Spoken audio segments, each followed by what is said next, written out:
Hello and welcome to Legally Speaking with me, Tarun Nangia. Today is a very important issue that we're going to take up.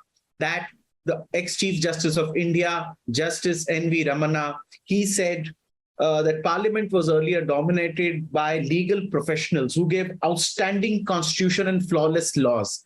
He referred to the years immediately after independence. Later, he also complimented the Vice President, who is also a lawyer. But that is when we take up this discussion. But mainly, he lamented the fact that there aren't any lawyers anymore in Parliament as they should have been, as in the number of lawyers that are required to be in Parliament, the numbers are less, and he hoped that there should be more lawyers. That was a very interesting observation by him. Also, he's time and again said that if laws are drafted well, then when they are implemented, there'll be less problems. Many times it's very difficult to implement badly drafted laws. And I have a very wonderful panel to discuss it with me. I'm very happy to have the presence of Dr. Abhishek Manu Singhvi. As we all know, Dr. Singhvi is a third-time sitting member of Parliament, eminent jurist, and someone, in fact, during the Lokpal bill, we all know how he personally went through page by page, spent so many hours in the Parliament library doing that up. But that apart, he's been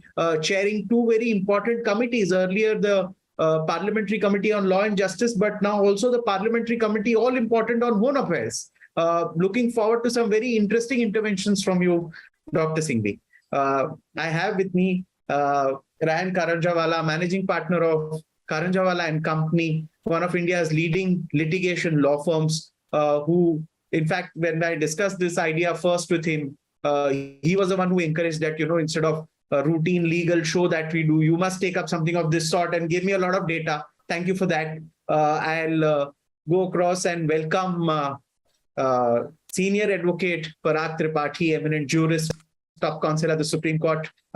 He has his own interesting take on each issue that we have always taken up, and very famously, he'll give a couplet of two which will give a lot away. Many times he'll stop short of making a statement, but we'll make a couplet that gives the whole story. So looking forward to some interesting couplets from you today also. And at the outset, we know we'll get to hear a lot from Dr. Singhvi today because he's been in Parliament for the past now close to 18 years. But can we start with some data, Mr. Karanjawala, before I go on to Dr. Singhvi and we get to know more from his experience? So, Tarun, what the Chief Justice really was saying was that for Parliament to function at its optimum, for Parliament to function at its best, what it really has to be is an amalgam, a blend of people who are lettered in the law and also people who are men of action, who have their ear to the ground, who have their finger on the pulse of the people. What he was suggesting was that there should be a more uniform blend. And perhaps the thing that prompted him to say this was that if you look at the statistics, and I'll share just 4 statistical points with you. The first Lok Sabha had as a percentage of lawyers to Lok Sabha, 32% of the people in the first Lok Sabha were lawyers. In the 17th Lok Sabha, which is the current Lok Sabha, it's only 4%. The 16th Lok Sabha had 6%. And today, if you go and look at the candidates and the affidavits that they filed, you see that 39% of them say that when they are asked to describe their careers, 39% of them say political and social service, which means that for a large part, they are really politicians virtually by way of a profession. They would have other forms of income, etc., but the real focus they have had is on politics. Now, what Justice Ramana was saying was that if you want to have an effective political situation, then you must encourage and find ways of encouraging more and more people in the legal profession to find their way into Parliament. Now, the way Parliament itself is evolving today, the way the electoral processes are, that's not going to be such an easy thing. So one has to think and see, how do we find ways to get and how do we encourage people to do it? And one thing is government itself. Now, let me give you an example. Both Manu and Parag would probably have worked with him, but one of the most learned advocates of independent India was a man called Ashok Sen. In fact, Manu will remember him, Parag will remember him. I remember once sitting in a courtroom, we were waiting for the judges to sit. And I asked him, I said, sir, where are you going in the vacation? This was not the puja vacation, it was some other vacation. He said, no, Ryan, this time I'm going nowhere because I have to catch up on my reading of the New Zealand law reports. That's how learned an advocate he was. That's how great an advocate he was. He was also in politics. And when he was a law minister in Nehru's cabinet. And one of the things that he had wanted, an idea that he had floated at that time was that the law minister and the attorney general should be the one and the same. It was something that ultimately Nehru didn't accept, and there remained a bifurcation. But I thought the time has come to evolve this into something different. The attorney general today, as you know, is the first lawyer of the country. He has a right of predominance in any court proceeding that he steps into, and he has a right of audience in parliament. I thought this is the time to give more heft to the office of the law officers, and maybe along with the appointment of every solicitor general, they should also be nominated. He should be one of the persons nominated by the President of India into the Rajya Sabha. The advantage then is that the second highest law officer of the country, who is busy defending the laws in the courts of law, also has a role in the promulgation of the same. Well, this is one way to continue and to add to the interaction of lawyers in Parliament. And this is something that the government can quite easily do. And this would certainly add a fillip to the whole process of lawyers finding their way more and more back into Parliament. So that was the suggestion I had for you.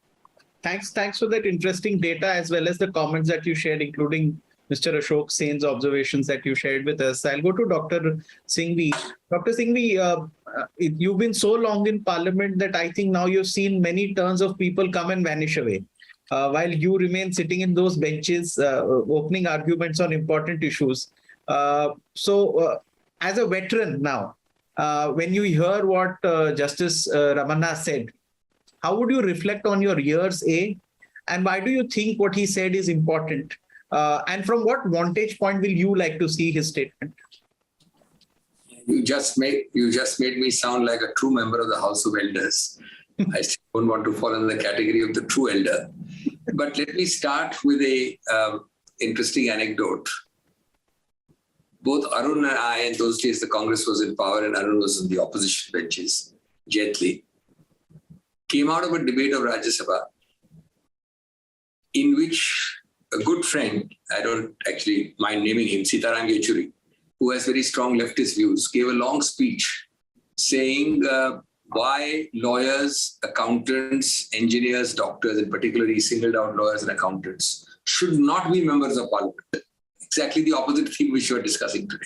And he actually gave a speech in Parliament. And he had a lot of interesting points. There's a conflict of interests. These guys don't have time.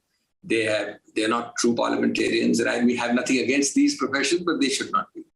So it's very funny, as we walked out of the chamber, spontaneously, both of us said to each other, and then later on we repeated it to Sitaram in the central hall. We said to each other, I said that it seems, Arun, that Sitaram wants Parliament to be a place of the unemployed. To which it seems that not only unemployed, but unemployable. Now, of course, Sitaram took it in good sport when we told him. He said, I didn't mean that, but the other points. Now, it's a no-brainer that when there are lawyers and accountants in particular, and other professionals also, scrutiny of bills, debates, where they have the time is improved. Their inputs are valuable. They have a certain analysis. They have a certain approach, which the common man with all the intelligence may not have. And therefore, it's a no-brainer that that category adds value to parliamentary deliberation. However, it's an even more important input which comes in committee. As people say, Parliament at work is Parliament in committee, or Parliament in committee is Parliament at work. All the so-called disruptions you see, the halla gulla, the breaking of chairs in extreme situations, don't happen in committee. Real solid work, so long as, we always say in joking, so long as parliamentary committee meetings are not televised, real solid work, cutting across party lines with a great convergence and bipartisanship, multi-partisanship, all converging together, happens there. there also lawyers and accountants play a very important role because their deliberations are even more acute. But I would say in conclusion that the Honorable CJI, former CJI, was both right and wrong. He was right, of course, in saying that you need more inputs and the numbers have declined. But don't forget that sometimes this overall picture is a little superficial. One, there has been a very great democratization of Parliament. Parliament today consists of classes and people who have come across from every slice of life in India. Rural areas, people who have origins as very small agricultural tillers, and across the board traders. So to that extent, the diminution of classes which were considered elite in one sense tells its own other story as well. It's not just one side. The second thing is that, it's not a question of numbers only. A lot of this value addition comes if practicing lawyers or lawyers who have till recently practiced or at least have had a stint in practice are involved. A large number of the people we are talking about may be law degree holders. But law degree holders are not the same as having practiced law in any form. So Yes. that must be kept in mind. For example, in Ryan's statistic, yes, there were a lot of people then, but a lot of them may not have been practicing to have that operational grip on a subject which comes only from a vocational practice. And last but not the least, I think the opportunity for lawyers to shine in that era was in a sense more naturally and spontaneously. We can't blame today's lot for not doing that shining because you had the independence movement. You had the opportunity, the greatest contribution lawyers made, for which they are remembered today, and all the names which we took really predate the Indian Republic, are the Constituent Assembly years from 46 to 49. That was really, really not only pure law, but analysis of a degree of law which attended to the highest book, the Constitution of India. So lawyers could shine and contribute. We don't have those opportunities to the same extent now. So I think we must keep this balance in perspective. So you must have actually people who have practiced law with experience in law, not merely law degree holders. You must use that opportunity. And certainly you must encourage lawyers. Don't treat them as people who have conflict of interest, have no time. All good parliamentarians who are lawyers, when they're given a responsibility of speaking, miss everything and do it. We leave our court work and make that speech. We make that contribution. Of course, we are not there necessarily to have endless cups of coffee or tea in your office, in Parliament House or in Central Hall. That may be considered a disadvantage because you're doing some gainful employment elsewhere, but that should not be held against this professional class. Thank you. Thank you for enlightening us with all those, in a sense, analysis that you shared with us on this issue. And we'll come back to you. I'll go to Senior Advocate Parag Tripathi for his opening comment. And you also get to interact with a lot of parliamentarians in your course of work. What experiences you had and how would you see Justice Ramana's statement? If you look at the numbers, Ryan dealt with a part of it. They are very instructive. In the Constituent Assembly, there were 348 members, out of which 250 were law persons. Most of them, or many of them, were practicing lawyers. The drafting committee of the Constitution had 8 members. All of them were lawyers. So 72% in the Constituent Assembly, 100% in the drafting committee. So much so that Sir Ivor Jennings, who has written about Indian Constitution in his fairly well-known books, called the Constituent Assembly and called this group a lawyer's paradise. But look at the result. The result was extraordinary. But look at also the numbers which Ryan said, from 36% now to 4%. 4%. But there is a problem. When we were fighting for independence, lawyers were held at a different pedestal because the lawyers were in the forefront of the freedom movement. Motilal, Sarath Chandra Bose, Gopinath Bordoloi, it just goes on. Bhulabhai Desai, Lala Lajpat Rai, Bal Gangadhar Tilak. It's an endless list. I can spend the rest of the 2 minutes at my disposal naming them. But over time, because in India, every single dispute has a legal ramification and ends in a court of law. Therefore, having a good lawyer to defend you becomes of paramount importance. And one publicly perceived way of getting a good lawyer to work for you is to pay his high or higher fees. I think lawyers have lost a little bit of their sheen and shine. And it's time we got it back. There's a lot of jurisprudence on that too. I was looking through American articles in American law reports and American university reports. Most of them say that the problem with a lawyer is that by definition he's client-centered. So looking at public good as an abstract principle comes a little with amount of difficulty. Now, you have already typed me as one who must have a couplet somewhere in my presentation. So here goes. There was a very well-known poet called Akbar Allahabadi, who also was a district judge eventually and retired as such. And he had this to say about us lawyers. Paida hua wakil, to shaitan ne kaha, lo aaj hum bhi sahibe aulad ho gaye. Now, I also have a progeny, right? But this is not all satire.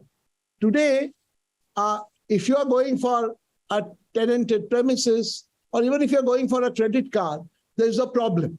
So I think we lawyers have to, whereas I entirely agree with the eminent speakers who spoke before me, that you certainly need a greater participation of lawyers in the parliament. 4% is woefully inadequate. Yes, and I think Ryan's suggestion is excellent. Why only the SG? It should be the AG, SG according to me, and the two senior most ASGs. It will be an appointment coterminous with their holding of office, so that they bring their knowledge of the courts to the parliamentary hall. Because parliamentary hall, as Abhishek said, is not merely you have a debate and run away.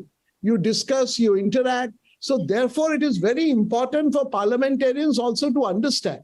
Because parliamentarians, I believe, have a broadly, that's what I'm given to believe, I'm not a parliamentarian, a healthy dislike for all things which have to do with law courts at all levels. That is something which has to go away. And for that, it is necessary that you have more lawyers. And one level is this institutional representation, as Ryan has suggested. I think that's a very good idea. It also helps because their contribution to final framing of the acts would also be important. And the little loopholes and problems, which of course are a lawyer's paradise in the practicing world, can be plugged at the beginning or at the inception. Thank you for sharing the anecdotes from the independence movement, the framing of the constitution, the couplet, as I requested for. I'll go to Mr. Karanjawala. There is a little joke that I would like to share with you. I mean, this we were discussing much before, not this show. That somebody joked once that Dr. Singhvi is the best law minister we never had till date. And secondly, once it so happened that somebody mentioned to me when I was doing one of these shows that the legendary Ram Jethmalani was offered the Rajya Sabha, and of course he graciously accepted even after the age of 90. So when health is willing, even after 90, people are gung-ho to, in a sense, offer Rajya Sabha seats to lawyers because of the value they add. So do you think that lawyers' ability to contribute is much greater and increases with age, especially when things like parliament, where experience in parliament is important? What would you like to say about experience of lawyers in parliament and their ability to contribute with increasing time they spend in parliament? So lawyers not only have a lot to contribute when they go to parliament, it's a good health willing. I mean, obviously, if you're not in good health, you're not going to be able to give your best. But good health willing, a lot of lawyers, as you've seen over the years when you see the debates, have added greatly to the contribution of the debate and to the tenor of the debate and to the behavioral pattern of people around them. So that's one thing. Secondly, you will notice that a lot of our lawyers who have gone and who actually gone on to hold ministerial posts have also done extremely well. I mean, Ram was one example, Arun was another, Kapil Sibal is the third example, and many others who I would have forgotten. You know, people who, because the advantage of a lawyer is that when he, in his profession, especially a litigating lawyer, in his profession when he's in court, he comes across every day a variety of different kinds of problems. People come to him for advice, he advises them. So in that sense, he gets a microcosm of what is happening around him in the real world. The problems of people come in different forms and formats, but the lawyer gets to see them, gets to hear them, gets to understand them. So now the important thing to remember is, with the kind of experience that you get, you are also then able to hold the field even when you become a minister. Somehow, even complex subjects come more easily to you. You grasp them better. You understand them quicker, and you handle them better. The other great lawyer who was a great minister was Chidambaram, our finance minister. So we've had two finance ministers who were well-known practicing lawyers before they became finance ministers. So you see, people who have come up well in the legal profession, when they have been tested both in parliament and in the cabinet, have actually stood the test of time and have done very well. So certainly ours is a profession which can certainly be a good school for another life in parliament. There's no doubt about it. So thanks for that. I'll go to Dr. Singhvi. So since it's your third term, I would like to ask you this. What kind of value add do you see that lawyers bring to the table? Because if lawyers, even like I was referring to Mr. Ram Jethmalani, even after the age of 90, he was most easily offered the Rajya Sabha, obviously of the ability to contribute. Secondly, why, in your opinion, would you not say that lawyers make better ministers to run ministries? Could you shed light on those two things? No, I think public life and law have been found in statistical surveys globally and in India to be the closest of all cousins. Okay. There is no other profession, and there are very respectable professions from architecture to engineering to, medicine. There is, of course, also a lot of public interface. But why? The question should be asked, actually, and it's been asked in surveys, why is it that the closest cousin remains? This is not true India. It's true as foreign climes and different climes as Africa and Australia and South America. These are the closest cousins. The answer which I've been able to think out, and this certainly may not be the only answer, is because there is no other closer interface to real life than lawyers do. Now, the medical doctor does a real interface, but his interface is within the confines of a technical space, the clinic or the operating table.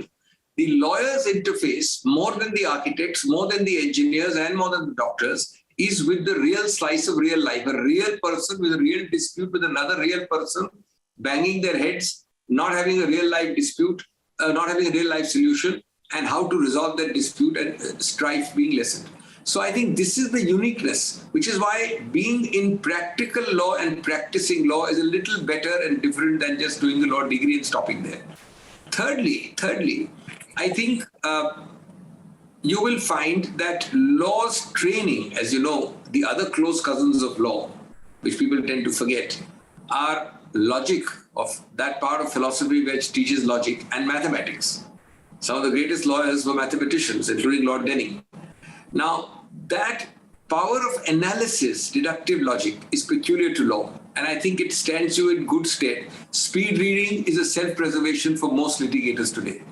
Speed reading is vital in so many other walks of life, including public life, ministerial office. Analysis and coming to the heart of the matter. As they say, we are the only tribe which makes 10,000 word documents and call it a brief. But we also know how to sift through those 10,000 documents and come to that one page essence of the whole brief. So these are qualities which are peculiar to lawyers, and the best doctor and the best architect and the best engineer cannot replicate them. I think this is a connectivity, therefore, which is natural, synergical, and must be promoted, must be encouraged more and more. Of course, it is also true that these surveys find possibly the most disliked class, and this is another interesting aspect. The two most disliked classes in surveys are public life politicians. I like to call it public life. People call it politicians, and lawyers. So therefore, that degree of stigma has to be also dealt with. But ultimately, all people realize, with all the lawyer jokes going along, with all the political leg pulling going along, these are people who, in private, you find are very solid people who contribute a lot to society. Thanks for that intervention. I'll go to Senior Advocate Parag Tripathi for his comment. Yeah, I think the point is very well made that lawyers have a potential to bring a lot on the table as parliamentarians. But I think we as lawyers at some point also need a course change in our thinking. And as a group, I think we have to move towards public service as one of the areas where we can give back to society. One simple area is, of course, to assist the court as an amicus. But there are so many of these areas. And by and large, I find that my colleagues at the bar do not perhaps view public service with the same degree of fervor it was viewed about maybe 2 to 3 decades back. Having said that, there can be no two views that the professional competence that a lawyer will bring on the table is without any comparison. And therefore, their presence in the parliament is absolutely necessary to enrich the debate, to make it more effective, and to convert it into good law, which will stand the test of challenge in a court. In the same meeting where our present vice president was felicitated because he is a senior counsel who has become a vice president, the law minister pointed out that please don't go by all the noise that happens on televised debates. There is a lot which also goes on without the noise. And therefore, I think their lawyers, by and large, with some exceptions, do follow the rule that they try to shun noise by and large. And there is a very nice couplet with which I'll end so that I don't disappoint you, Tarun. And that is with a little transliteration and a little change. Khamosh hai dil, bhari mehfil mein chillana nahi acha, adab pehla karina hai, wakalat ke karino. In the do's of wakalat, courtesy is the first do. And therefore, please don't shout. That is something I guess a lawyer can bring to the parliament. Thank you. Thanks for that intervention. We'll go for a final round of comments before we end. I'll start with Mr. Karanjawala. I would also like to ask you, along with your comment, that since you highlighted that figure of only 4%, now very few lawyers can manage a Lok Sabha constituency with a flourishing legal career. I know your friend Pinaki Mishra does it. He's a Lok Sabha MP and a lawyer. But it's difficult, so to speak, managing a constituency with. Do you think the onus is now on political parties that they allocate a certain percentage of Rajya Sabha seats to lawyers, an internal unwritten quota that, at least from each party you have depending on their strength in Rajya Sabha, a certain number of lawyers that are there. What would you think on this as part of your final? I think it would be, if there was a sort of an unwritten code, it would be a positive step in the right direction. It would also add a certain level of sort of calm to the day-to-day proceedings of parliament. Lawyers are not so prone to jump into the well and scream and shout. And things would, I think, certainly improve for the better. And we have seen ourselves, just from the names that I have recounted to you, of all the people who have gone, Ram Jethmalani, I gave Arun's example, Chidambaram's example, Kapil's example, Manu's own example, so many other examples. Manu, unfortunately, as you rightly said, has not yet been a cabinet minister. The others were. So certainly lawyers have, when stepping into parliament, when stepping into the cabinet, contributed to the cause that they represent. They've done it in a sober way. They've done it in a learned way. And they have this ability to put in a lot of effort on issues. You see, not everyone is used to, a lot of people do, and you don't have to be a lawyer to work hard. But nevertheless, somehow people do find that when lawyers participate, proceedings are enlivened, proceedings are better. That is the general thing. And therefore, there should be no reason why, in an informal, incremental way, parliamentary parties move toward that goal. That's a good point. I'd go to Dr. Singhvi. Now, you've spent so much time in parliament, so many years. How would you feel? It would have happened to you that you're sitting next to a hardened criminal who is a hardened criminal, but is sitting next to you on the bench or in the seat adjacent to you in parliament. And now you would feel I have to now talk and argue to him. The criminalization of politics on the one end, and secondly, your expectations of how parliamentary democracy should shape up using what you can say, the ability of lawyers as parliamentarians. Tarun, I think we're running out of time, so you raised a very large issue. I don't have time. Because I want to make 2 points quickly in the limited time available before you wind up your program. Yes. One, I think we tend to look at the political class with a lot of disfavor and stigma because we look at it from outside. And there are a lot of bad apples, there's no doubt about it. There are a lot of bad practices. But then where is it not? You think there are not bad practices in the legal profession? You think there are not bad practices elsewhere? Now, I want to make 2 things. One, in my today 16 years in Parliament, you will be astonished, and I have frequently, even today, continue to be astonished. Some of the most remarkable best speeches, which show a scintillating ray of light to you sitting there. And as somebody jokes, the best place to sit in hot summers is the actual chamber of Parliament, one of the coolest, most air-conditioned places. So you will have a lazy debate taking place, which the media never picks up, which is not reported next day, which doesn't catch the cameras because it doesn't involve running into the well of the house. You'll have a backbencher, a person who's not known, giving a fantastic insight into particular rural economy or one particular facet of agriculture. This comes from experience. So parliamentarians who are subjected to far greater accountability every day than judges, or indeed for that matter, professionals. Parliamentarians in various forms have their pants taken off every day by the media. They are attacked. They have to seek their own party's approbation. They subject themselves to some form of election. None of these accountabilities apply to several other sectors, including the judiciary. So don't always look at them with disfavor. But the point I want to end with very quickly is that professionals equally, conversely, in a mirror image sense, have to take care of this public service element mentioned a while ago. And I'm reminded of a very seminal article by the famous dean of Harvard Law School, Roscoe Pound, who asked the question, he said, what's the difference between a profession and a business?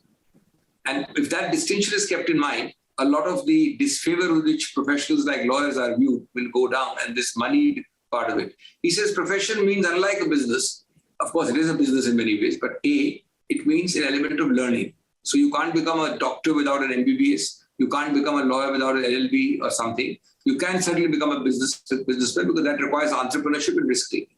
Second, he says that if you look at the origin of all professions, they have some kind of a guild, some kind of a gurukul system. So there is a master at whose feet you learn. That is true of the Inns of Court. That is true of all the professions, architecture and engineering included. But he said these two are not enough. He said there's a third element, the element of public service. You must earn, you must do well, but you must ultimately realize that your role is to give back to the public the reason why you are given the title of a professional. A doctor must have that healing touch. He's there necessary with society because society would collapse with illness. And a lawyer must solve strife and give that public element of service. And of course, he traces it to an interesting thing that the gowns at the back of litigators was to put in their pockets the gowns behind whatever the man chose. So you must, as they say, earn to live, don't live to earn. Thanks. So Thanks. I think that's too idealistic today. But you must have the remembrance of the element of public service. You know, the element of public service, give back something in whatever form, free legal aid, charity, whatever. That part will uplift all these professionals. Thanks for that comment. Last comment from Senior Advocate Parag Tripathi. Then we close. You know, it has been famously said that the functional currency of politics is not knowledge. But surely knowledge is one of the elements of that currency. So is public service, so is articulation, ability to be articulate, and so is experience. These are all the aspects which you need in a good parliamentarian. And these have, if not a mirror image, but certainly an image, a similar requirement if you have to succeed in the profession. And therefore, lawyers, unlike other distinguished professionals, are in many ways a good fit. But the problem is that, as you rightly said, for a lawyer to be able to be a functionally effective and well-known lawyer and at the same time manage a Lok Sabha constituency is actually quite difficult, if not impossible. There are glorious exceptions. Therefore, Rajya Sabha seems to be the way out. As of today, I think parties only pick up a couple of troubleshooters for them in the parliament through Rajya Sabha. That has to be made more broad-based, so that the benefit of the lawyer's acumen comes into public life, not only in framing of laws, not only on debates, but also in understanding each other, which according to me is the most fundamental requirement in democracy. You can disagree, but you have to learn to understand and appreciate each other. And there I think a lawyer's skill goes a long way, because any good lawyer, when he argues a case, he knows that there's an alternative view too, and that alternative view might succeed. Now, that is a very sobering thought, which many other professions and many other individuals are not structured to believe in. We lawyers are. Thanks. I'd like to thank one of you for making time for this very important show, which was triggered by a statement by Justice N.V. Ramana. But most importantly, as somebody told me, it is much a pleasure to watch two lawyers argue in Parliament, where they are, in a sense, intellectually clashing with each other, but not physically, like we have many times earlier seen in Parliament, where it comes to blows. Because when you lose, the magic of your tongue is when you physically want to beat up the other guy. When you have lawyers, that will never happen, at least. But I would like to thank Dr. Singhvi, Ryan Karanjawala, Managing Partner Karanjawala and Company, Senior Advocate Parag Tripathi, for sparing time on this important issue of public relevance. And thank you, viewers, for tuning in. Thank you so very much. For more such videos, subscribe to the NewsX YouTube channel, hit the bell icon.